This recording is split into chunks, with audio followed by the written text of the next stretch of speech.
Praise the Lord. பிரியமான தேவ ஜனமே, இன்றைக்கு பேசும் வேதம் நம்மை பார்த்து என்ன சொல்ல போகிறது தெரியுமா? எழுந்துரு என் மகளே, என் மகனே, என் சகோதரனே, என் சகோதரியே.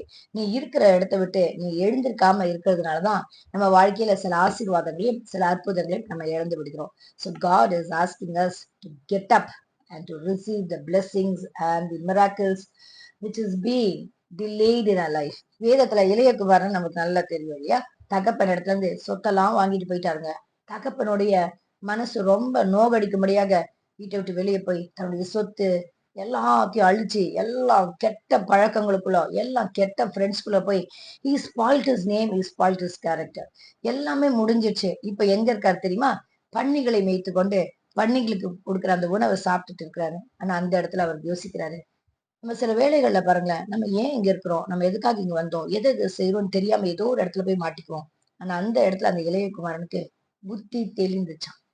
எங்க அப்பா யாரு, நான் ஏன் இங்க இருக்கணும், எங்க அப்பா வீட்டுல எவ்வளவு வேலைக்காரங்க இருக்காங்க தெரியுமா, எங்க அப்பா என் மேல எவ்வளவு அன்பு வச்சிருக்காரு தெரியுமா, எங்க அப்பா நான் இல்லைன்னா எவ்வளவு ஃபீல் பண்ணுவார் தெரியுமா, என் மேல வச்சிருக்கிற நம்பிக்கைக்காக நான் இந்த இடத்த விட்டு எழுந்துட்டு போவேன்னு சொல்லிட்டு ஒரு நாள் there was a day for him. ஒரு நாள் அவன் என்ன பண்ணான், எழுந்திருந்து அவன் தகப்பன் வீட்டுல போடான பாருங்க, அவன் தன் தகப்பனுடைய பிள்ளை ஆயிட்டான். அந்த வீட்டுல சகல உரிமைகளும் அவனுக்கு கொடுக்கப்பட்டது, சகல சந்தோஷம் அவன் திருப்பி கொண்டான்.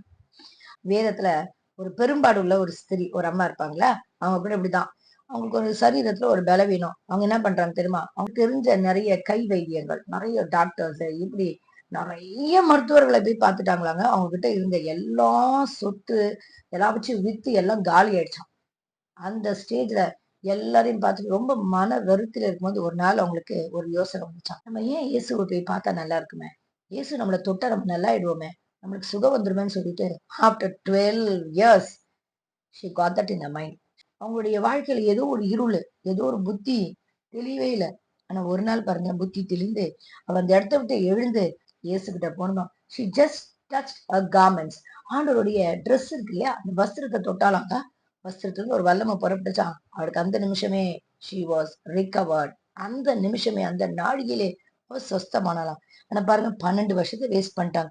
இன்னைக்கு கூட இந்த செய்தி கேட்டு கொண்டிருக்கீங்களா, அது சுயமா நம்ம ட்ரை பண்ணிட்டு அது எல்லாமே ஃபெயில் ஆயிட்டு பெண்டிங்ல, அது ப்ரொலாங்கிங்ல இருக்குதா, இன்னைக்கு ஆண்டவர் நம்மளை பார்த்து எழுந்துரு, என்கிட்ட வா, உன் பிரச்சனைகள் எல்லாம் என்கிட்ட சொல்லு, நான் இன்னைக்கு ஒரு ஆலோசனை தரேன், இன்னைக்கு உன் வாழ்க்கையில ஒரு ஆசீர்வாதத்தை ஒரு அற்புதத்தை சுதந்திரத்துக்கொள் அப்படின்னு ஆண்டவர் உங்களை என்னையும் பார்த்து பேசுகிறத வார்த்தைக்கு நமக்கு செவி கொடுப்போம், கீழ்ப்படிவோம், அற்புதங்களையும் அதிசயங்களையும் பெற்றுக்கொள்வோம். God bless you all.